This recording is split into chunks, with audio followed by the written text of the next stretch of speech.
Hi, welcome. My name is Julie Schultz. I am from the Better Food Foundation, and today we're here with Jack to explore Gen Z's attitude towards animals and the environment.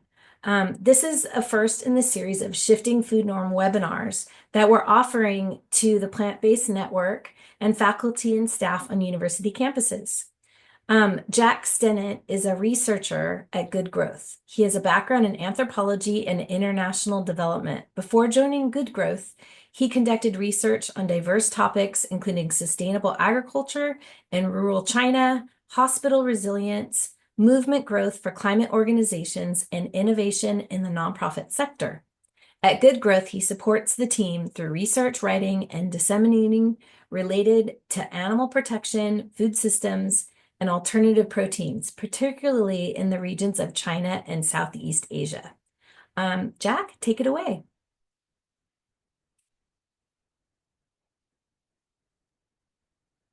Thanks a lot, Julie. Okay, let's get started. So I'm Jack, as Julie mentioned, and this is the topic exploring Gen Z's attitude towards animals and the environment. This is a paper that we released recently with Faunalytics. The co-authors were Michelle Sinclair and Ajayi Chang. So let's jump straight into the study. So how did we do the research? So this study is based on surveys with closed and open-ended questions. So we used descriptive statistics to look at the closed-ended questions, and we used thematic analysis to analyze quite a lot of open-ended questions with quite in-depth responses. Our sample was 381 university-educated and urban respondents aged from 18 to 26 in 4 different countries: the United States, Thailand, China, and Indonesia. These countries were chosen because of their importance to the global animal welfare, animal protection sector, and also because we have some expertise working in China and Southeast Asia. Okay, let's look at the research questions. So firstly, what do Gen Z identify as motivators to make pro-environment or animal lifestyle changes? Second, what do Gen Z see as the major barriers to improving animal or environmental protection in their respective countries? Third, what do Gen Z see as the solutions to these barriers? And finally, what do Gen Z identify as motivators to consider careers in these fields? Okay, so before we start, a few caveats as to what this study is and what this study isn't. So this study focused on depth over breadth. So it's a relatively small sample and like fewer than 100 respondents per country, but with very in-depth responses. This is a snapshot of Gen Z in 2024. So it's not a comparison of, for example, cohort versus age effects. We don't compare to how previous generations were when they were this age. It's just a snapshot of what Gen Z looks like today. And we should note that sampling methods differed a little bit between countries. This is because it's quite difficult to get good quality online samples in Southeast Asia. So we use local researchers to engage with, for example, universities and collect samples on site in universities in Asia. So those are a few caveats. So now we can look at what we found. Firstly, Gen Z respondents, especially in the US, believe that their society isn't doing enough to protect animals and the environment. As you can see from this visual, the vast majority of US respondents slightly disagreed to strongly disagreed with the statement that society is doing enough to safeguard animal well-being. This is more like half of respondents in Thailand and China, and slightly less in Indonesia. So we can see that most respondents think that their society is not doing enough, but Asian respondents are slightly more optimistic about their country's responses than the US. This is quite similar for the environment. So the previous example was animal well-being. This is the environment. Gen Z respondents believe that society isn't doing enough to safeguard the environment either. So we have around 75% of US respondents, closer to half of Thai and China respondents. And there are a couple of subtle differences here. In particular, if we look at the China responses here, we can see that around 3% of Chinese respondents strongly disagree that their society is doing enough to safeguard the environment, compared to around 13% for Chinese respondents who believe their society is doing enough to safeguard animal well-being, which shows that Chinese respondents in particular recognize that their country is doing quite a lot to safeguard the environment in terms of air pollution and water pollution efforts, but the animal well-being is very neglected in China. And there's some other subtle differences, but this is the perhaps the most interesting one. Okay, and we also asked more about general attitudes towards the environment and animal protection. And we found that quite positively, the vast majority, over 90% of respondents, said that they were concerned about the environment and about animal welfare. And yes, as we can see, both questions were quite similar, and we had over 90% for both questions showing at least some concern. This was quite similar with consumption preferences. We asked whether they preferred products that minimized environmental damage and that minimized harm to animals. And again, we get positive responses with over 80% of people saying that they do prefer these products. This might be subject to some social desirability bias when we ask these questions, but at least it does show that these are seen as like socially desirable things, and that these seem to be quite positive responses. So we do have at least some concern across all of these countries. Then we asked whether respondents had made changes to their lifestyle as a result of concern for animals and or the environment. We can see that the vast majority of respondents, so over 80%, had made lifestyle changes. However, we note that slightly fewer US and Chinese respondents had done so compared to Indonesian and Thai respondents. Then we asked what particular lifestyle changes they had made, and these were open-ended responses. They could say whatever they liked. And as we can see here, the most common responses were people recycled more and disposed of litter. This was like 24%. 24% used reusable daily products or reduced plastic. So as we can see, around half of respondents were talking about things that were just mitigating their own personal, mainly plastic use or non-reusable product use. And we see far fewer individuals who say things like, I use fewer products that use animal testing, or I follow a vegetarian or vegan diet. That was only around 2% of respondents. Note that these were more common in the US than the other countries. So there was almost no respondents in China, Thailand, and Indonesia who said that they follow a vegetarian or vegan diet as their main lifestyle change that they had made to improve the environment or animal outcomes. We then asked whether they considered a career in animal or environmental protection. This is quite important for us because it does seem quite neglected, especially in Asia, people wanting to follow careers in these areas.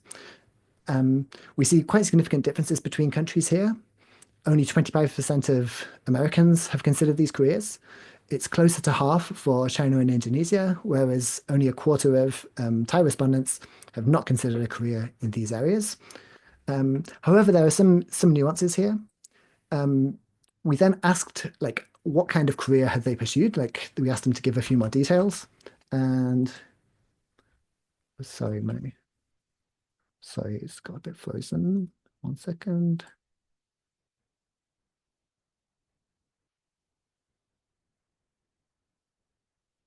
Oh, no, sorry, there we go. Sorry about that. Yes, so we saw 5 different levels of engagement. So 5% of respondents were currently working in the field. 5% were actively preparing through study or training. So only 10% were doing active things towards exploring these careers. But quite positively, 52% said they were considering working in these fields, but are not yet taking action. 10% had previously considered it, but were deciding against it.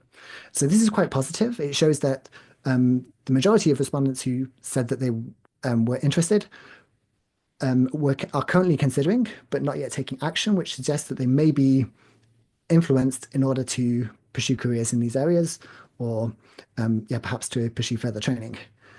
However, there was more interest in environmental or wild animal focused careers, such as conservation, and there was almost no examples of diet or farmed animal focus in their interests.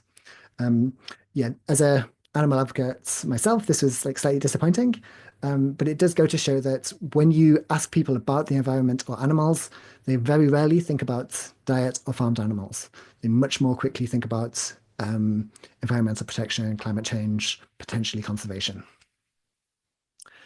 Okay, we also asked what are the barriers to addressing animal and environmental issues that respondents perceive in their countries. And we divided them into societal, individual, public sector, and private sector barriers. And the majority of barriers were connected to society. So people thought that the reason that animal environmental issues exist or persist in their country is down to a lack of public awareness, a lack of education, and occasionally individual factors such as the cost for individuals to, for example, purchase um, animal friendly or lower carbon, environmentally friendly or low carbon products. This was especially true in Asia, actually, that more Asian respondents were likely to say that the barrier was the lack of public awareness, the lack of education, whereas US respondents were slightly more likely to talk about the private sector, for example, blaming corporations or capitalism for environmental and animal issues. We then asked about the solutions to addressing environmental and animal issues. And as you can see, we divided them into the same categories: societal, individual, public sector, and private sector. The solutions were actually connected to the barriers. The most common solutions were we need to increase awareness, we need to increase education. But there was more examples of public sector solutions. For example, improving regulations and regulating corporates. A lot of people also talked about enforcing and better implementing, um, for example, enforcing current laws and, for example, reforming government. So, yeah, there was quite a lot of diverse solutions, which was quite interesting to read how people from these four different countries thought about barriers and solutions in quite diverse ways. Um, okay, so we have some key takeaways from this section. Firstly, Gen Z don't believe that society is doing enough. Second, Gen Z care about the environment and animals, but they tend to focus on mitigating personal harms rather than engaging proactively. And these personal harms are usually related to the environment rather than animal protection or diet. Many people, many Gen Z are open to careers in these fields, but they have less of an animal focus. Fourth, Gen Z frequently identified education as a barrier and as a tool for change. This is especially true in Asia. Okay, so now we've looked at kind of some general oversights of the data. Let's have a specific focus on the four countries that we looked at, with starting with the US. So just to recap, Gen Z in the US tend to believe that society is doing enough. Sorry, they tend not to believe that society is doing enough to safeguard animal well-being and to safeguard the environment. They're the least likely to believe this. We also asked them about what they are personally doing to safeguard animal well-being, and American respondents are the most likely to believe that they are personally not doing enough. So we have around 50-50 with people saying that they are personally doing enough to safeguard animal well-being and the environment. We also had some specific insights.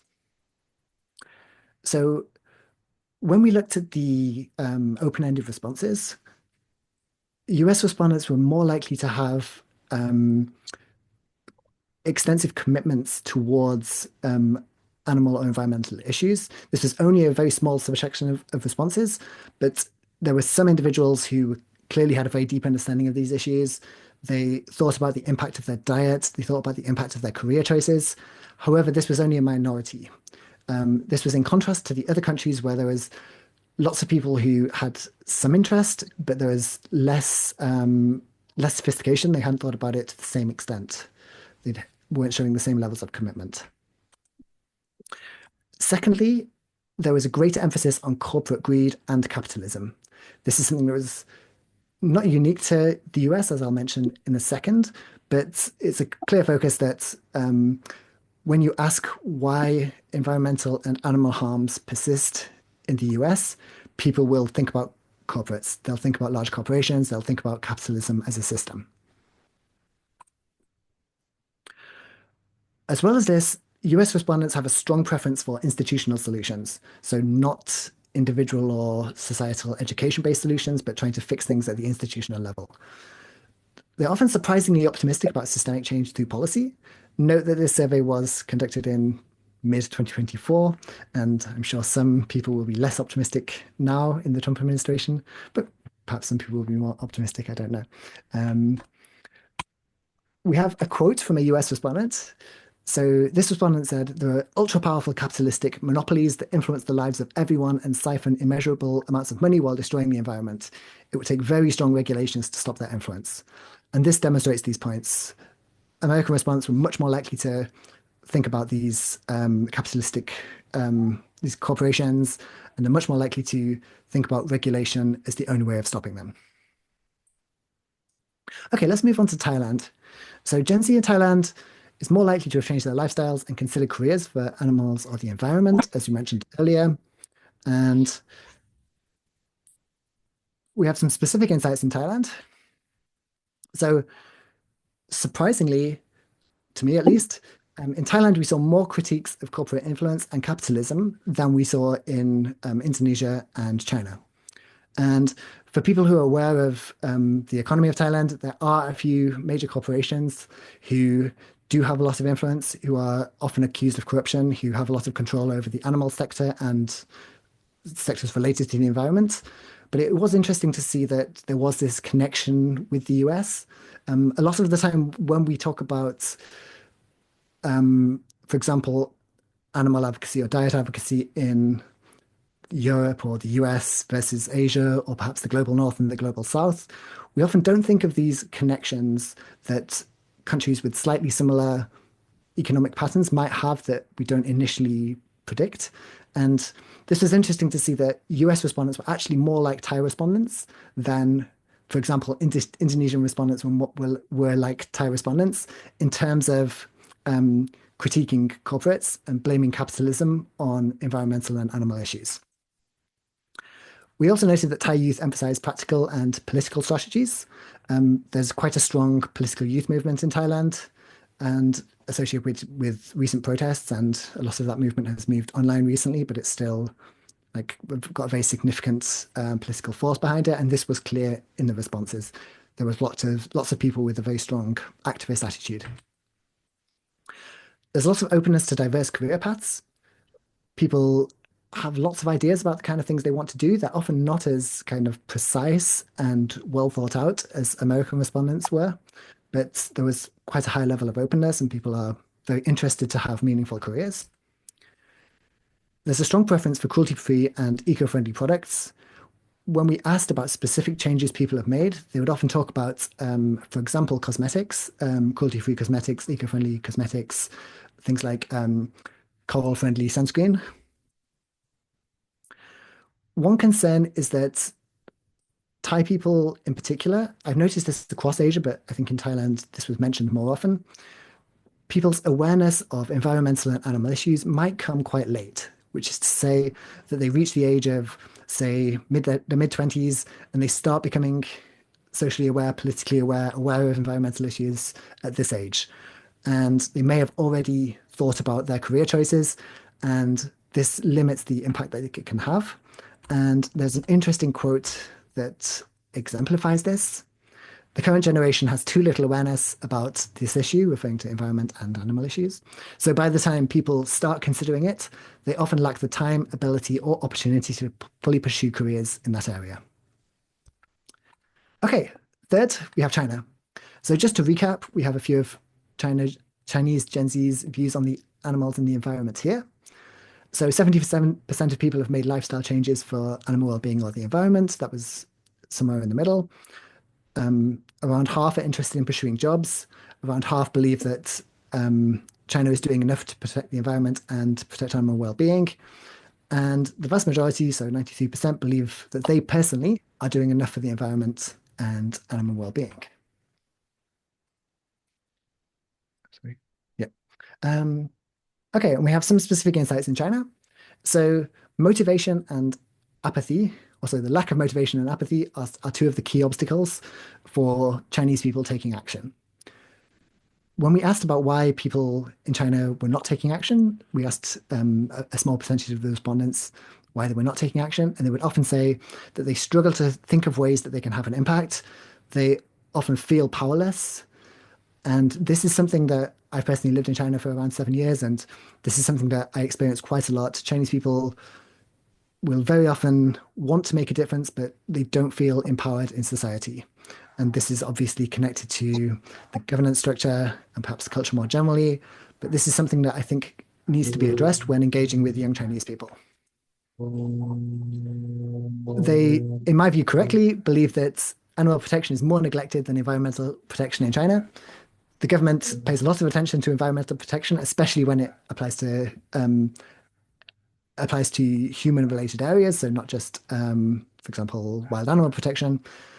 But animal protection is definitely neglected, as anyone involved in the farmed animal advocacy movement will know. Animal protection interests center strongly on companion animals or stray dogs and cats, for example. This is actually a big trend in China at the moment. People think a lot about um, feeding stray animals, looking after communal cats and dogs. This actually surprised me last time I went back to China. There was a significant change between when I'd been back previously. Um, and this came up in the survey responses. People talked a lot about their actions centering around feeding stray animals and get, criticizing the government for inadequate protection of companion animals. This one can seem a little bit like a stereotype that Chinese young people are very practical, but this is something that I personally experienced, and it did come up in the data. Chinese young people are more likely to act for practical rather than ideological reasons, which is to say that they will act for reasons that affect them personally, that affect their families and humans in their society. They will not say that they act for example, just purely for the environment, for the sake of the climate, for the sake of the planet. You much more rarely get these responses in China. People are much more likely to say things that impact them or people around them. We have an interesting quote from a Chinese respondent. I do hope my career can be more meaningful and can positively contribute to society. But I'm an only child, and my parents want me to become a successful person with a higher social status. So it's not realistic to work in environmental and animal protection. There was a few responses like this. They're a little bit sad that people really would like to be able to positively contribute, but they feel unable to do so because of social pressure, for example. But this is something that needs to be addressed by people wanting to conduct advocacy work or support young people in finding careers in these areas based in China. Okay, and finally, let's look at Indonesia. So, as we mentioned earlier, Indonesians are more likely to believe that their society is doing enough to safeguard the environment and animal well-being. Almost all respondents would say that they personally are doing enough to safeguard animal well-being and the environment. So Indonesians are quite optimistic about their society's efforts. What particular insights do we have? One interesting finding was that their concerns about the environment and animals were often connected to agriculture and rural environments. And note that we did only sample people in urban areas and university educated people. So it was a little bit surprising to find that when we asked about environmental concerns, they would often talk about rural communities, they would talk about environmental harms affecting people in rural communities, or the actions of rural communities influencing wild animal habitats, for example, with orangutans, for example. And yeah, this was something that was quite interesting. And I think it's something that we need to think about if we're conducting advocacy work in Indonesia, because it shows a very different, like demographic, dif- different demographic in terms of engagement. People are connected to rural areas more than the other countries in the survey. A lack of education is perceived as the biggest barrier. This was almost all responses in Indonesia would mention something about education.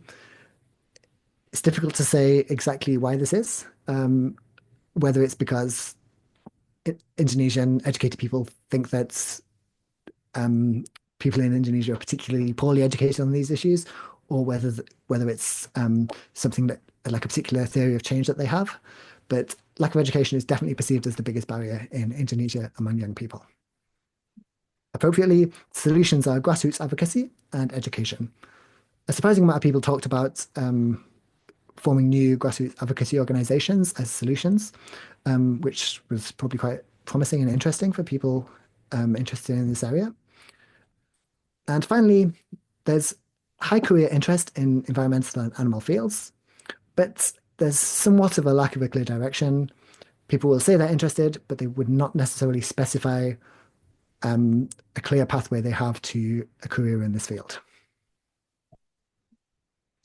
Okay, and we have a quote from Indonesia, which is a little bit different than this one. Talking about barriers, one individual said, the biggest hurdle is the societal stigma surrounding animal or environmental activists, who are often seen as over the top in their love for animals or the environment. This kind of surprised me because the other responses from Indonesia were generally very positive, saying that people do genuinely care about the environment, people care about climate, people are concerned about the effects of, for example, sea level rise um, on the Indonesian natural environment. But then there was this response talking about the stigma towards environmental activists. And I think this is interesting to think about. It's perhaps difficult to come to any strong conclusions, but one potential explanation is that in lots of Asian societies, people don't like people expressing extreme opinions about anything and anything really. And this is perhaps something that advocates working in Indonesia will need to think about. It's the way you present yourself as too extreme can generate negative reactions from people. Okay, so before we finish, a few final recommendations. So connecting farmed animal issues to existing concerns and motivations is essential. People sadly do not think about farmed animals. They do not think much about the impact of their diet on animals in the natural environment. So, in order to get people interested in these issues, you do need to connect them to existing concerns and motivations, which might well be personal practical things, but they might also be issues such as climate change, issues such as environmental issues that impact rural communities in these countries, for example. Okay, and then shifting the narrative from individual to systemic change. Lots of people think that the solution is always individual, but while that has to play a role, it does seem neglected, especially in the Asian countries, Indonesia in particular. It seems neglected that people don't really think of policy work with corporates as generating change. This, I think, is something that can be improved when working with young people in these countries.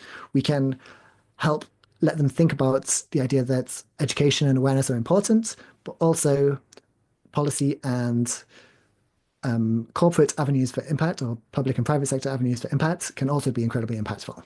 So systemic change has to become part of the narrative. Customizing professional development approaches by region. So there's very significant differences in the way that people in the US approach their careers compared to people in Indonesia and Thailand and China. And this goes to show that people have often got like very different perceptions of the kind of careers that are available to them, very different awareness of the kind of professions that are available to them. They think about their career at different ages. And this is something that was like surprising to me how much difference there was between the countries. And it goes to show that if you want to develop a engagement program or something to encourage people to start careers in these fields, it does need to be very country specific. And as I mentioned, with Thailand having ties with the US in terms of concerns about corporate issues, it might not necessarily be something that works for all of Southeast Asia. It might be something that's actually more distinctive to individual countries or even sub areas, sub regions within countries. Okay, and finally, engaging younger audiences early. So, as we mentioned, some respondents talked about already having made career decisions by the time that they became like socially aware or aware of environmental and animal issues. And one solution to this seems to be engaging people who are younger, engaging people in high school, middle school, early university. Um, this seems to be something in Asia that's particularly neglected and something that I think the advocates can have a significant impact by focusing on. Okay, thanks for attending. So, as Julie mentioned, we'll welcome your questions, and we're happy to have a